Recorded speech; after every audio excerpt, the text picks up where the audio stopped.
My roommate has been dating this, well, okay, you're gonna find this super weird. I think it's absolutely nuts. It's not a person, it's an app.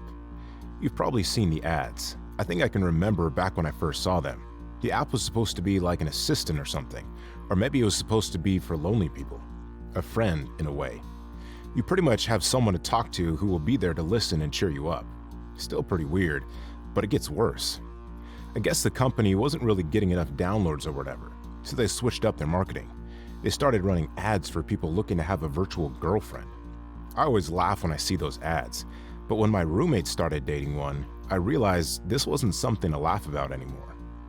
I was watching TV between classes. By the way, I'm in college. When he, my roommate, came and sat down beside me on the couch. I said what's up and could tell he wanted to tell me something. He asked me to keep an open mind and not to judge him.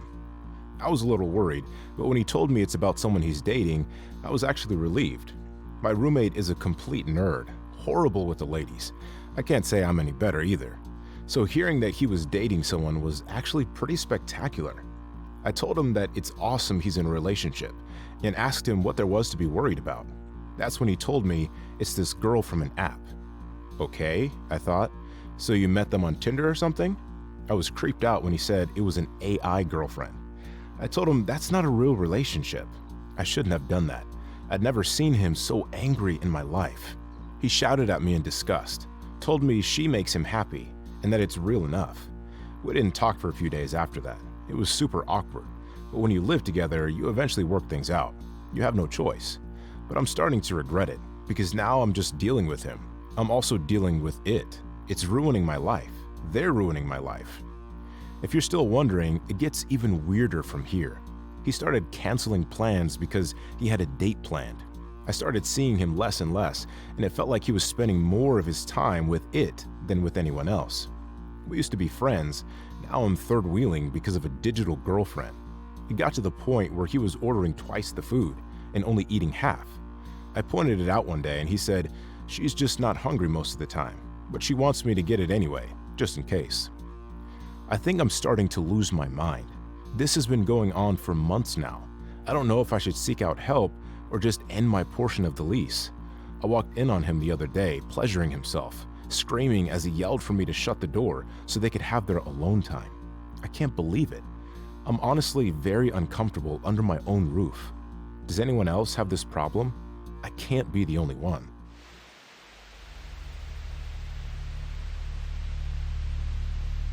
The walls are stained a spotless white, timeless.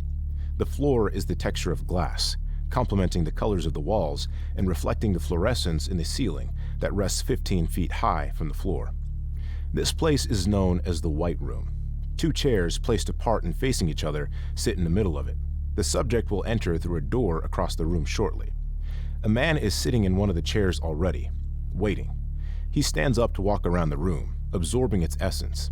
His movement is mechanical by nature, each step hinged. Subtle, almost undetectable if you're not looking for it. He is eager. Anyone could walk through that other door. He doesn't get to meet the subject pre-interview, but it doesn't bother him in the slightest.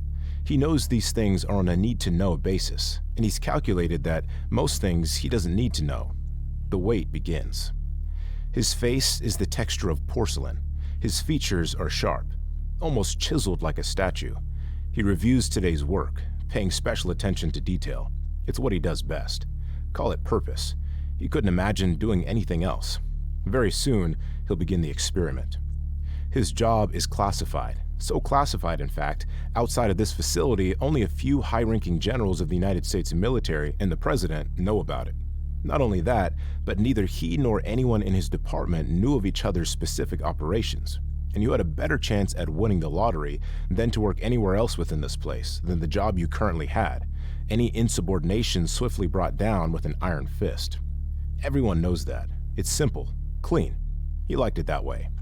You're lucky if you ever get a job here in the first place. It's something to be proud of.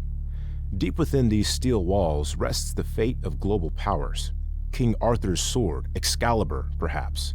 Whoever can take hold first and wield it determines the future of postmodern society, and with it becomes king, a power that can be easily abused, leveraged, if held by the wrong hands.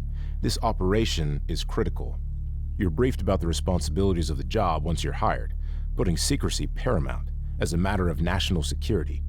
They don't tell you much, just enough not to do any damage.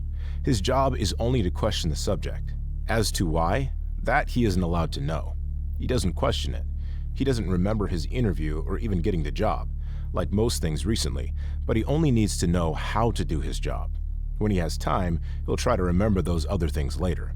His responsibility, his job as a cog in this giant machine, is top priority. He looks over his documents, an assortment of pens tucked in the front pocket of his lab coat. On the top of his paper read the words, Operation 45.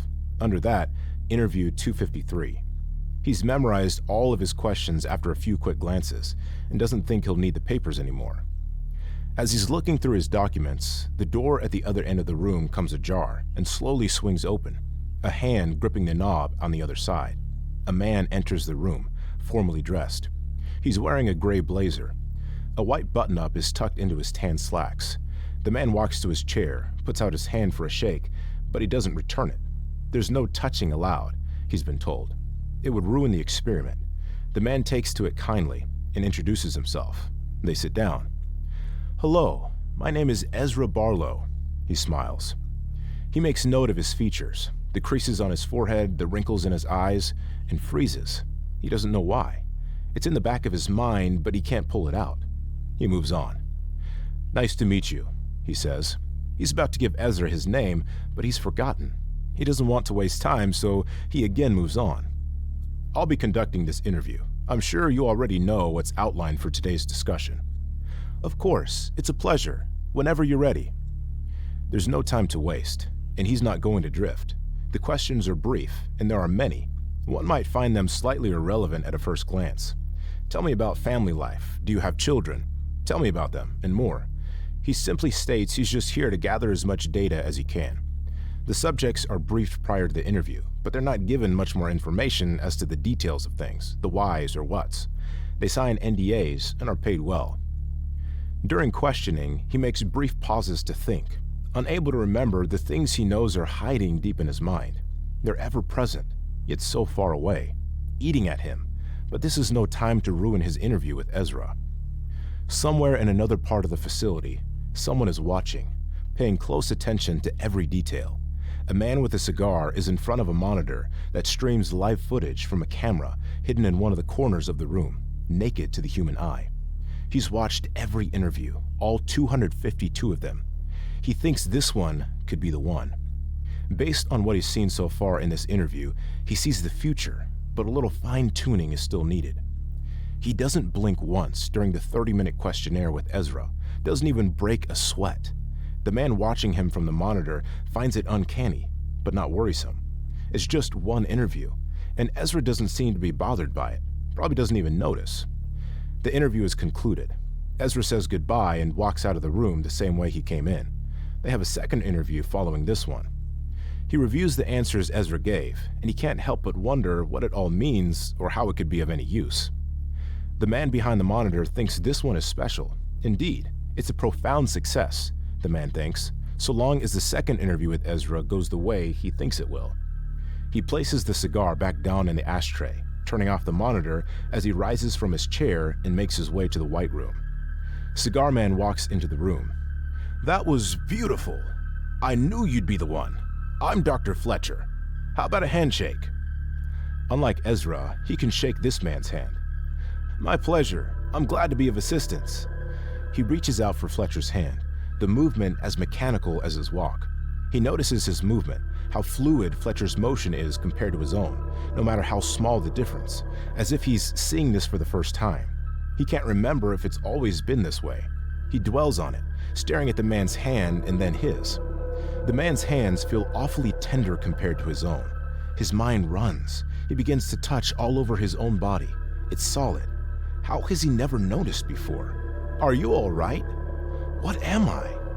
"You're the next step in our species' evolution. Welcome to Operation 245, Experiment 253. You're a special one."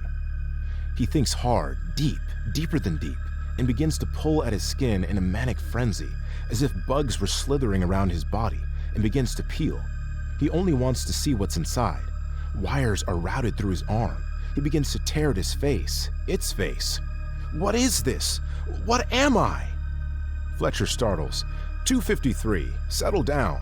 It's a lot to take in. This wasn't supposed to happen. Fletcher gets back and reacts quickly, looking up at one of the cameras on the wall. Shut down experiment 253. Shut it down! It falls to the floor. Several scientists rush into the room to remove 253. Fletcher walks them out of the room. One of the scientists stops for a brief moment to pull Dr. Fletcher aside. What do you think, Dr. Fletcher? It's intuitive. A little fine-tuning would be needed, but it showed a vast improvement in all categories, especially intelligence. It's truly remarkable. Its mannerisms were almost perfect, like being with one of our own kind. I couldn't imagine the terror it felt when it realized it wasn't one of us. What's the difference? It thinks like us, looks like us, even moves like us. Though I'd compare its movement to my grandfather, of course. Ezra couldn't tell he wasn't human at all. From what I heard so far, he's in his second interview now. Fletcher smiles. Good. We've made significant advances to make something like this happen. Just took 252 failures to get there. I had a feeling about this one. Almost had me fooled, till it started tearing itself apart. They laugh.